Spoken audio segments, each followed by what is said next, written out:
But it is really important for people to understand that the top 1% of earners in Minnesota, the top 1%, own a third of the wealth in our state. It is not that we live in scarcity.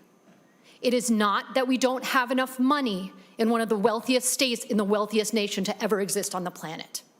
We do. I agree that it is a problem to pass off the cost to our local districts, absolutely, but the problem isn't just the passing on.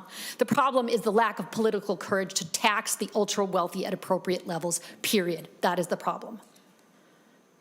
What we hear is a sort of like, let's just stay in this situation where we have a fight between working people. It's going to be teachers versus paras versus childcare workers versus elder care workers.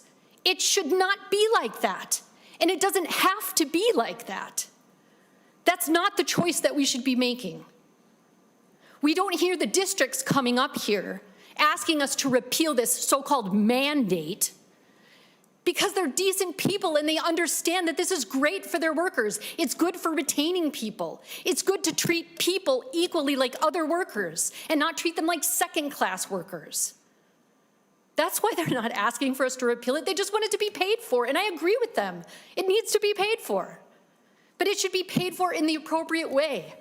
And until all of us here in this building and at the Capitol are ready to raise the money that we need to so that we don't have to pass it off to the local municipalities, and this is the way it is. So, you know, in an age where we have Jeff Bezos's company coming to this state asking for tax breaks to build his data center warehouse mega machines, more tax breaks, a man who made last year $8 million every hour. I think it is an absolutely reasonable thing to say we need to raise that revenue from the appropriate places and stop placing the burden on workers, on paras, on teachers, on child care workers, on all of the working people in Minnesota. And it is not a valid solution to say, you know what, the answer to this issue is to go, put our boot on the neck of some of the lowest paid, most poorly treated workers in our state. That was never the solution.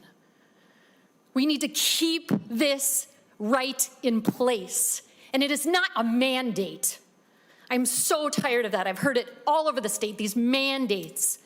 What the mandate is right to be treated well by your employer. That's what some of my colleagues consider a mandate. It's your rights. So anyway, I get really upset about this because these are some of the people in our society that do some of the hardest work, some of the most vital work, some of the most important work, taking care of our kids. Yeah. So I really am appreciative of you hearing this bill, Madam Chair. I won't take up any more time, and I have a lot to say, obviously, about this topic. But I appreciate that we are at least moving forward with a solution and making sure that our districts will be whole in regard to this cost. Thank you.